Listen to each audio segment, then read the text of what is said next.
Hello दोस्तों, स्वागत है आपके अपने चैनल अंकुश एजुकेशनल पॉइंट। कुछ लोग बोल रहे हैं सर इसका सॉल्यूशन भी दीजिए, तो आज मैं विद सॉल्यूशन लेके आया हूँ। अर्धवार्षिक परीक्षा 2021-22, विषय हिंदी, कक्षा 12वीं। समय 3 घंटा है, पूर्णांक 80 का। निर्देश दिए हुए हैं, इन निर्देशों को भली भांति पढ़ना है। चलो स्टार्ट करते हैं। प्रश्न नंबर 1, सही विकल्प का चयन कीजिए।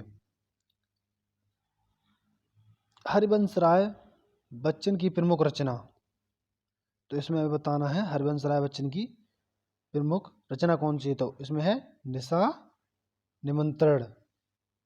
नंबर 2, अद्भुत रस का स्थायी भाव है, तो इसका राइट आंसर होगा विस्मय। चलते हैं तीसरे क्वेश्चन पे। रस के प्रकार हैं, तो इसमें बताना रस के प्रकार कितने हैं। तो रस के प्रकार हैं 10। नंबर 4, साहित्य अकादमी पुरस्कार से सम्मानित किया गया है, तो इसमें बताना है किसको किया। हरिवंश राय बच्चन को साहित्य अकादमी पुरस्कार से सम्मानित किया गया है।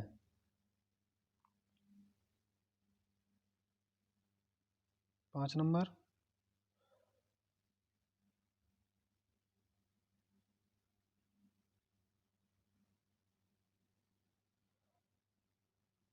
भक्तिन का वास्तविक नाम था, तो इसका राइट आंसर होगा लक्ष्मी। नंबर 6, हिंदी साहित्य के इतिहास में स्वर्ण युग कहलाता है, तो होगा भक्ति काल, इसका राइट आंसर। रिक्त स्थान दिए गए हैं, इनमें दूसरा क्वेश्चन है रिक्त स्थान की पूर्ति करना। तो इसमें भक्ति काल में चिंतन डॉट डॉट मतलब भक्ति काल में डॉट डॉट चिंतन की प्रधानता थी, तो इसमें है, इसमें भरा जाएगा धार्मिक।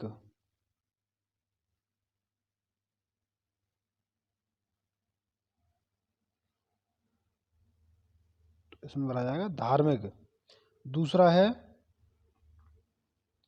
डॉट डॉट डॉट समकालीन हिंदी कविता के महत्वपूर्ण स्तंभ, तो इसमें होगा रघुवीर सहाय, इसका राइट आंसर है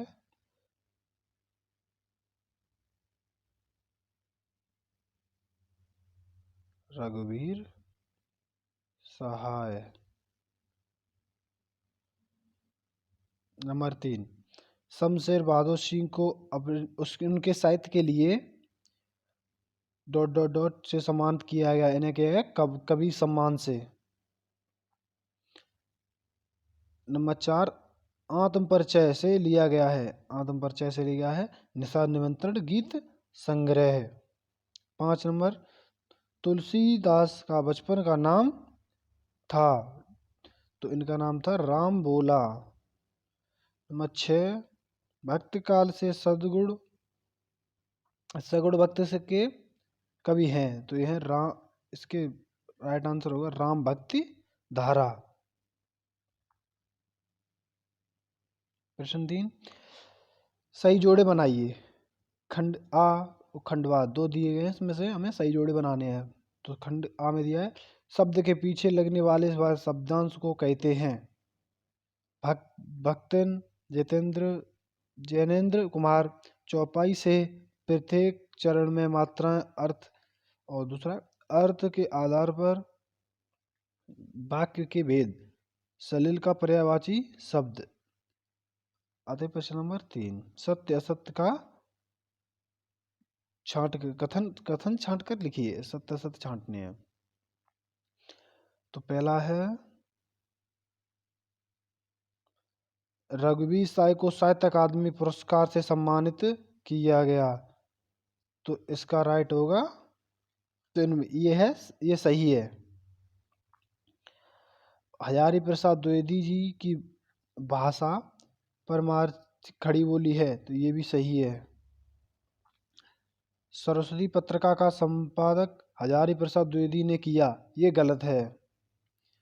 शिरीष के फूल यह एक ललित निबंधों की श्रेणी में आता है। ये सही आंसर है। सिंधु घाटी के लोगों में कला और सुरुचि का ज्यादा महत्व था। ये गलत है।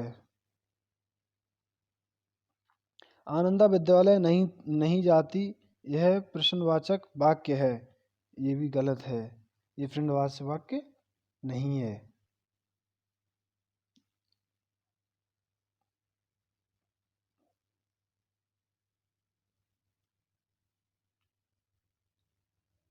प्रश्न नंबर 5, एक शब्द वाक्य में उत्तर दीजिए। इनका हमें एक शब्द वाक्य में उत्तर देना है। तो पहला है, तुलसीदास ने रामचरितमानस किस भाषा में लिखी? तो ये लिखी अवधी भाषा में। नंबर 2, तुलसीदास के माता पिता का क्या नाम था? तो इनकी माता का नाम था हुलसी एवं पिता का नाम था आत्माराम दुबे। नंबर 3, तुलसीदास के गुरु कौन थे? तो इनके तुलसीदास के गुरु थे नहुहरि दास। नंबर 4, अंधे की लाठी मुहावरे का अर्थ? इसका होता एकमात्र सहारा। नंबर 5, कवि छंद के प्रत्येक चरण में कितने वर्ण होते हैं? तो इसमें होते हैं 31 वर्ण। 31 वर्ण। रस के अंग रस के अंग 4 होते हैं। नंबर 7, कबीरदास जी के काव्य धारा के प्रमुख कवि हैं? तो इसका राइट है ज्ञान मार्गी।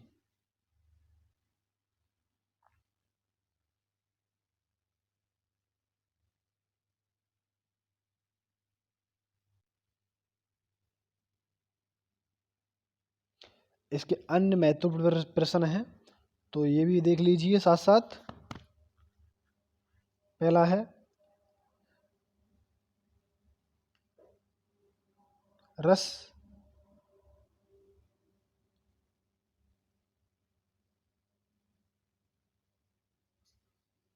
रस किसे कहते हैं? रस के प्रकारों के नाम लिखिए। नंबर 2, भारतेंदु युग के दोनों रचनाओं के नाम एवं उनकी रचनाएं लिखिए। नंबर 3, दोहा छंद की परिभाषा उदाहरण सहित लिखिए। नंबर 4, राजभाषा एवं राष्ट्रभाषा के अंतर लिखिए। नंबर 5, महाकाव्य खंड एवं खंड काव्य के अंतर लिखिए। नंबर 6, नाटक एवं एकांकी में कोई 4 अंतर लिखिए। नंबर 7, कहानी और उपन्यास में अंतर लिखिए। नंबर 8, कहानी और आत्मकथा में अंतर लिखिए। नंबर 9, प्रत्यय एवं उपसर्ग किसे कहते हैं? दोनों के दो दो उदाहरण देकर समझाइए। प्रश्न नंबर 10, मुहावरे एवं लोकोक्तियों में अंतर स्पष्ट कीजिए। अगर दोस्तों ये वीडियो अच्छी लगी हो तो मेरे चैनल को सब्सक्राइब करें, लाइक करें, कमेंट करें।